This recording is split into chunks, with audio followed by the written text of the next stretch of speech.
Hey, what's up everyone? My name is Warwick and this is 3 tips to get more realistic sounding drums. So I've started off by just laying out a basic boom bap kind of lo-fi style drum beat. Let's just play that.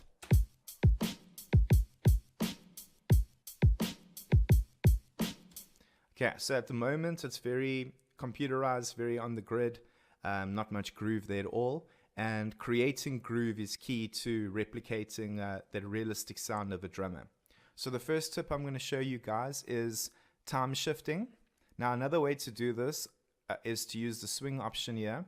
I just prefer to do it this way with a individual, as I get more individual control over each instrument. So let's start off with the kick. So you're going to click on the kick here, click on the wrench tool, and then look under time. You'll see a little shift knob here. We're going to turn this knob up until you look here in the left corner. It's going to say 0.01. So let's just do that quickly. Okay, and then we're going to do the same for the snare and the hat.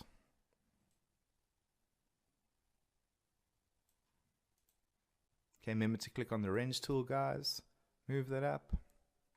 Okay, so what we've done here is we've added, I think it's like a millisecond of time delay on the drums. And let's just give a play now.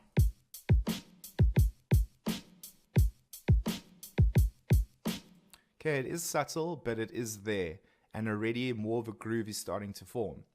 Okay, now the next tip is going to be playing around with the volume velocity of the individual instruments. So let's click on the kick, right click, hit piano roll. Okay. Now what you want to do with volume velocity is kind of create like a down-up movement, if you can understand what I'm saying, and that will help assist with the groove. So you want to look where you have your double kicks. For over here, we've got a double kick.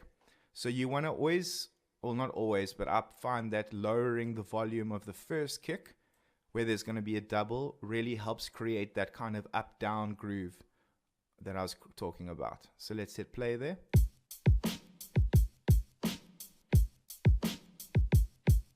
Okay, you can already hear just by dropping that volume a little bit, it creates that down-up movement.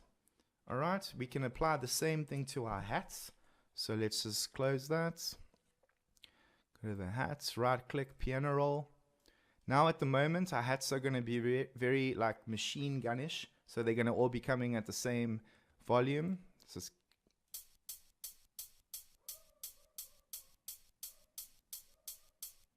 not really much groove there at all. So what we can do with the volume on the hi-hats is kind of create this pattern, which really does work quite well. So what I'm doing here is basically just changing the volume of each individual hat. So let's play that now again.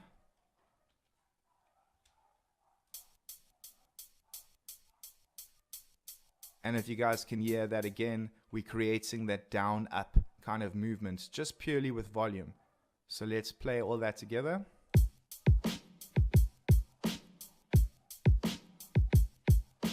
Alright, the groove is already starting to form more and more.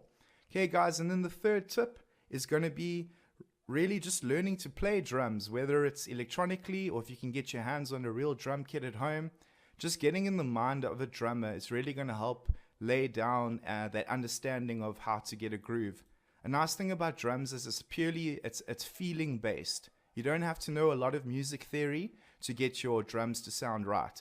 So what I've done here is I've opened up Battery, which is a drum sampler. If you don't have Battery, you can use a lot of other free drum samplers. You can get them from a site called VST4FREE.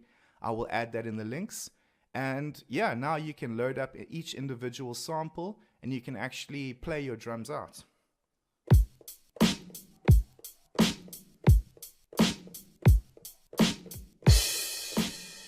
Okay, sorry, there might be a little bit of a time delay there, but you get the idea.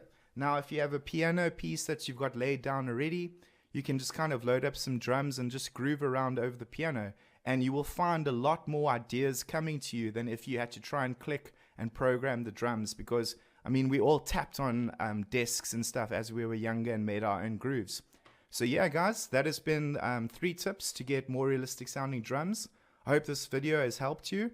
Hit a thumbs up if you enjoyed, and please subscribe for more. Peace.